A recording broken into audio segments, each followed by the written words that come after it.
Okay, I'm here with one of the busiest men I know, and I've not known him that long, but Keith Jones, Total Seal Piston Rings, is going to be showing me around a little bit what he can. He can't show us everything, but we're going to get to know Keith a little bit and know a little more about Total Seal Piston Rings. And thanks for coming along. Okay, Keith, so tell me what in the world, thank you for letting us into Total Seal, by the way. You're a super busy guy. It is a crazy busy place, but that's a good problem to have. But what we've got here, this is a ring tangential load tester. Okay. And when we hear the words, high tension, low tension, things like that when it comes to rings, what we're generally talking about is the oil ring tension. How much force is that oil ring putting against the cylinder wall? Okay. So now we can adjust that and check that on the compression rings as well. But on the oil ring, this is the largest contributor to friction in the engine is the oil ring. 80% of the friction in the engine is from that. So with that said, we have the words high tension, low tension. Well, it's really measured numbers.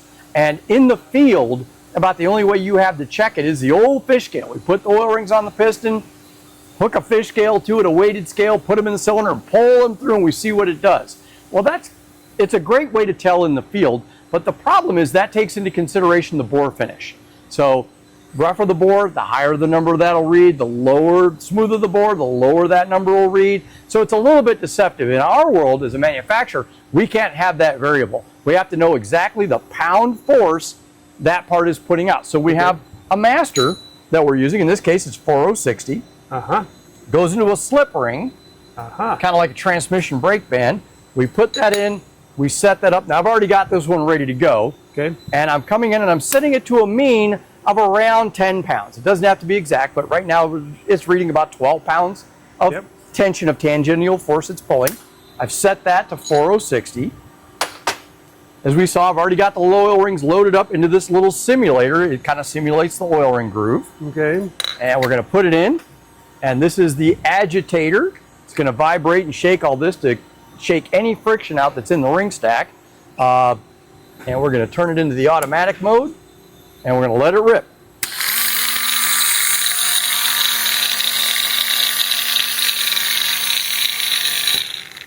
Okay. As you can see right there, it's about a 12-pound oil ring. We'll run that one more time, just so you can see it again.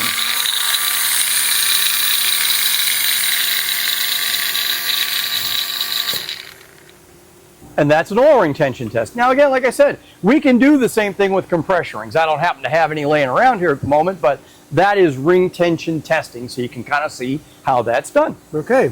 And we were looking at your setup there. You've got a lot. You've got everything I can imagine. Those are all different slip ring sizes. Masters for the bore sizes, ring holders. So yeah, that size right there, that goes up. I think that goes a little over 5-inch, but we can do as big as 7-inch here. Okay. Wow. Okay. Yeah. That's quite a variety. Yeah. Well, the ring world goes from. I've done rings as small, which actually I have in my office. I've done as small as 1/2 inch, and I've done as big as 13-inch. Wow. So there's a little bit of range, and they go bigger than that. We haven't done it, but they certainly can go larger than that. We build power ring filers, and it is hands down the quickest, fastest, most cost-effective power ring filer I've ever seen anywhere. And I'm not knocking anybody. Okay. And maybe I'm just a little opinionated, but our power ring filer is just second to none. It is awesome. So rings, if we're buying just off-the-shelf box kits of rings, you can generally just put them in the engine and be okay. But that's not what we want in the racing world. No. Racers? We want to blueprint it. We want to make it absolutely correct. So part of the blueprinting process is making sure all our clearances are correct, all our bearing clearances are correct, our end gaps on the rings are correct, our end play on the crankshaft is correct. We're making sure that everything's the same in all the cylinders, whether that's 4, 6, 8, however. Right. And part of that is putting the rings individually into the cylinder and checking those gaps. So you can buy a type of ring set that's called a file fit. And the top and second ring are specifically made oversized so that you have very, very tight gaps. We can't just take those out of the box, stuff them into the engine. You could have a massive failure. You always want to check it. And I'll say this when it comes to engines. You check, double check, triple check. We never just put it together and run it. That's a recipe for disaster, no matter what kind of parts you buy. 100%. But what we're doing with the rings is we're going to use a tool like this, and we're going to come in and we're going to mount a ring in here. Okay. And then we're going to take that, bring it up to the wheel, We're going to zero it out. You know, if there was a ring in here, you'd see it. Yep. We'll have a ring up against the grinding wheel. Zero out the dial indicator, Okay. which I think I'm going the wrong way. Yeah, I'm going the long way around here. Okay. It'll get there. And then we'll bring in how much do I want to take off. So let's say I want to take off 4,000s. Yeah. I'm going to dial in for 4,000s. I'm going to make that sweep across the ring, Okay. across the power wheel, and I just cut 4,000s off of it. So this is an electric or a power ring filer. And you can do it with a manual. We do sell manual ones, hand crank ones, Yep. and they work. You know, if you're a casual builder and you just do an engine here, an engine I've there, seen those you used. can buy a manual ring filer. That's fine. We do actually produce a version of this that is the same type of machine as this, but it's not powered. Oh. It actually just has a little stub shaft off of it, and you can put an electric drill motor on it and power your own power ring Okay. filer. Very similar. They're available through Summit. We make it exclusively for them. Very cool piece, saves you a little money. Or if you're the super casual engine builder, you can do it the old school way that I did the very first time I ever file fit a set of rings. I put a flat file in a vise, Yeah. and I took that ring and I rubbed it up and down the file and I checked it, and I rubbed it up and down the file and checked it. Now, granted, it took me about 4 hours to file a set of rings, which I can do on this in about 15 minutes. So, but even to that, I'll Right. never say to anybody, you can't, you know, not do it. I mean, Right. just the old manual file will do the job. Okay. It just takes a little longer to do it. It's all about saving time. And of course, and you've got the measuring device built in. Yeah, we've got the dial indicator Yeah. built right in on And it. so that's going to save right there. So it's a wonderful piece of equipment. Just absolutely, as the Aussies would say, it's a legend. It's a legend. That's right. I've been involved with this thing from day one. It's a really cool piece, and if you can swing the extra money and you're we'll say more than a casual guy, you absolutely positively want to have one of these. Right on. Excellent. Well, thanks for showing that to us. You're welcome. We got a lot of interesting things here. Yeah, and So, all built right here. see, this is the assembly room. This is the right assembly here. room for all this. Yep, absolutely. Okay. Very cool. One of the things that we do here when we manufacture is, you know, we work a lot with engine builders that are trying to hone their blocks, get them straight, get them round, get them really, really nice. Well, that doesn't do you any good, and we refer to that as being light tight. We want that cylinder to be light tight. Doesn't do you any good if you buy a ring that's not light tight. What's the point of buying a, you know, all the money and all the time spent to get that perfectly round straight cylinder and you put a ring in it that's not light tight? And what we're talking about, we're going to take a ring. Okay. All of our steel rings that we manufacture all get individually inspected for light tight. So we're going to take that ring, Wow. we're going to put it in a mercury gauge. Did you say every single ring? Every single steel ring gets light tight inspected. Okay. We're going to put that ring in, we're going to put it in the light tight gauge, and we're going to take that and square it up. And what we're looking for is any peripheral light around that ring where it meets that mercury gauge. Right. And the only place it's coming through is at the gap. Is at the end gap. Yeah. That ring's 100% light tight. Perfect. And that's the manufacturing spec that we follow. What types of rings, as far as material? You mentioned obviously steel rings. Yeah. There's cast iron rings, I guess. Okay, yeah, as far as materials that we work with, Yeah. we work, well, let's say from the bottom all the way to the top. Okay. So from a piston ring point of view, there's just gray cast iron, which would be like a what's called a CX material spec. Then we move into the ductile irons, which a lot of people refer to as like KV1. Then you've got what are known as the centrifugally spun martensitic hardened ductile irons, which are commonly referred to as MC53 and MC56. These are a better grade of a ductile iron. They will bend, but they don't break. You can twist them. Okay. And they're very, very tough, very durable. The old Speed Pro Hellfire ring, the old HF479, that was made out of a material called MC56. We manufacture a similar ring to that called our TNT ring. It's a hardened ductile iron ring. It is as well made from MC56. Okay. Very, very tough ring material. Our diesel rings that we produce for all the medium duty diesel trucks, your 6.4, 6.7, 7.3s, all your Duramaxes, we manufacture those rings from MC56, which is a hardened ductile iron. Very, very tough stuff. Thermal conductance is excellent. So, and then we move from those types of materials into the steel world. And we produce rings from 440B stainless steel Right. into the carbon families, which are 9254, M2 tool steel. Then we have the exotics that we work with. We work with Inconels and cobalts and stellites and things like that. Now, those are very limited applications, very expensive materials, but we work with those types of materials as well. We work with a material called ToughMet, made by a company called Materion, which is a copper nickel silicon based product. Okay. Very exotic, very expensive, but it has some excellent thermal conductance characteristics. So we work with a lot of different materials. Apparently. Okay. More than I expected. This is steel piston rings. This is how it starts. Okay. It is an extruded steel wire Yeah. that is Okay. on a coil. It's on a spool. I would say that is probably a 1/16. Okay. And we're going to take that and we're going to run it through a cam coiler. Because the Okay. thing to remember about piston rings, we use the word cam coil. Rings are not round. They're only round when they're in the engine with the cylinder closed. This is actually cam shaped. It's elliptical. Oh. Now it's round, now it's not. So you can form this shape a couple different ways. One of them is called heat shaping. So you would take a coiler, you would coil a round ring, then you bend it over an arbor to Okay. put the cam in it, and then you stress relieve it. So it has to go through heat treat, a lot of toolings, another step, another operation.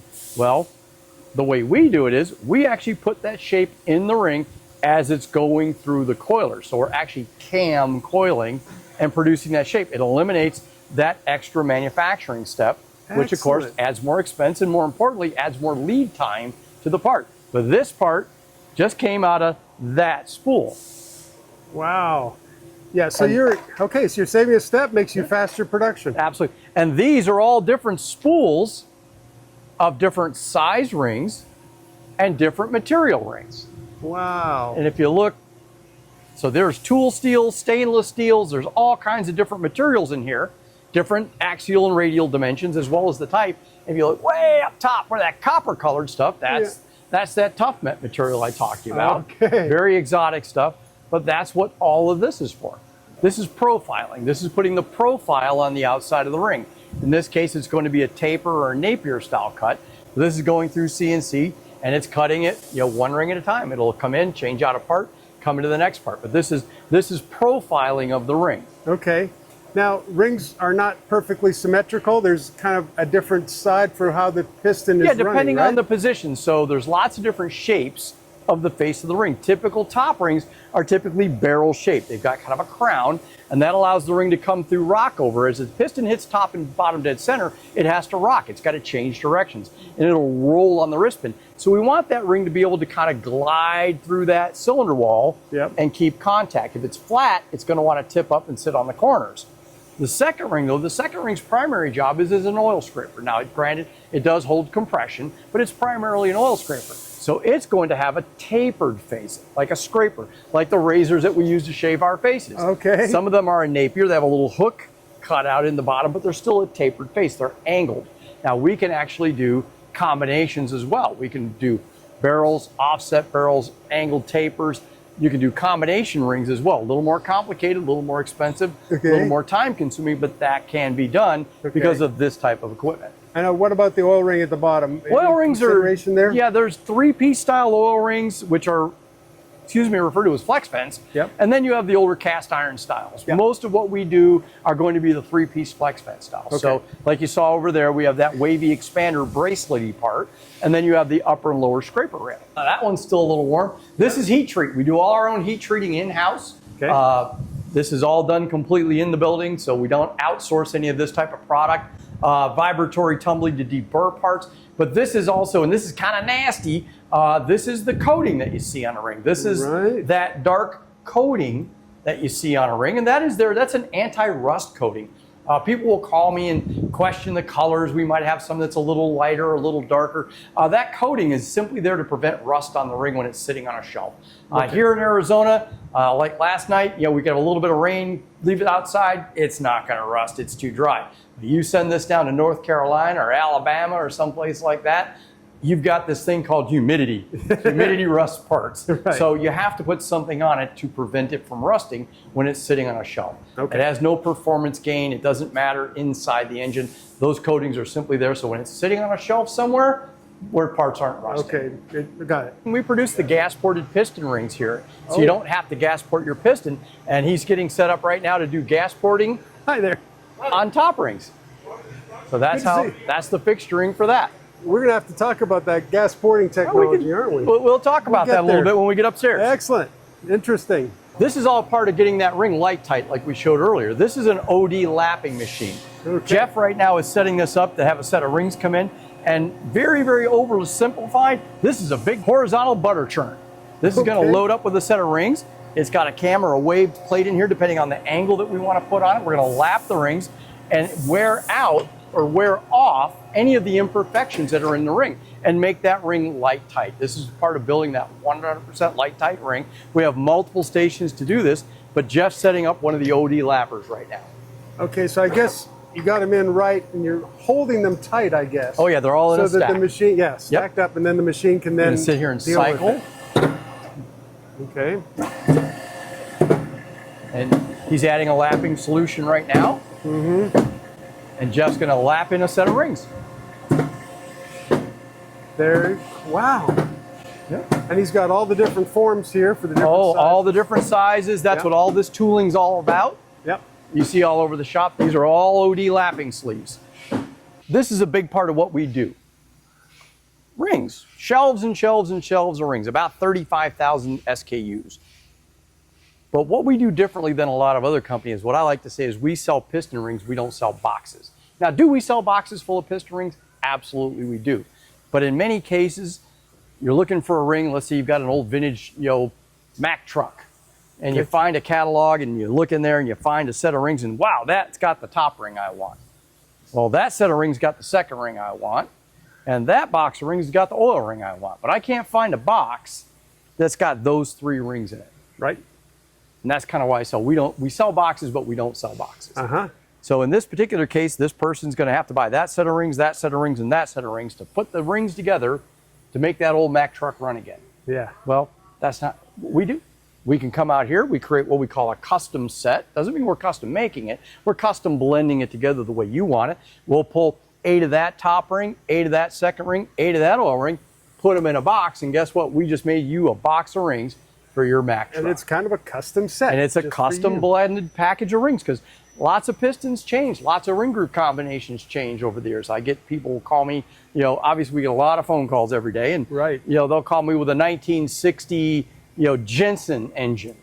And I'm like, you're gonna tell me that 60-year-old engine's never ever been apart? It's probably been apart. It's probably had a piston change somewhere. It's probably not standard bore, and that piston that you replaced the original one with may or may not have the original stack of rings. And we run into this a lot where things have just changed over time. There is no cataloged or boxed ring kit for them anymore. And we can almost always, not every time, but most of the time, mix and match them up a package of rings and get them out without having to buy a whole bunch of stuff they don't need. Right. And just to back that up, one of our guys on our channel, Alan Travis, and he came and met with you, and you wouldn't remember this, probably a year or two ago. If it wasn't this morning, yeah. But he had a one-cylinder 1906 or 7 Cesar Naudin made in Europe, and he needed rings for that one cylinder, and there's like a 5-inch bore or something like that, and you were able to find one for him, or I guess probably a couple or something. Yeah. But he was amazed and impressed by that. We try really hard. We get a tremendous amount of calls for things of that nature. I do a lot of early, I'll call it brass era engines, very early aircraft stuff. I've got some parts over there right now out of a 1908, British air, engine that we've done some work for. We do a lot of things like that, and they're really kind of fun challenges because you get to see a lot of technology and a lot of things that were done back then that are really pretty amazing. The stuff that we do today, we've got the ability, we've got AI, we've got computer modeling, we've got all these things, we've got these incredibly efficient engines that are out there today. But the one thing we have is what I like to call the look back. I can work on an engine right now and look back and go, if we'd have done this like this or this like that and made this more like that or did this, we can take things and add technologies to that engine. Sure. Those people back then, the only thing they were looking at was the back of a horse. Right. They had no look back. No. These guys were brilliant. Yeah. They had a piece of paper and a slide rule and the brain in their head. Everything was being invented. It was absolutely being invented. So it's absolutely a wonderful, wonderful period of time to look at some of the incredible things that were being done. Totally agree. Yeah. That's great. Thank you. It's fun stuff. Yeah.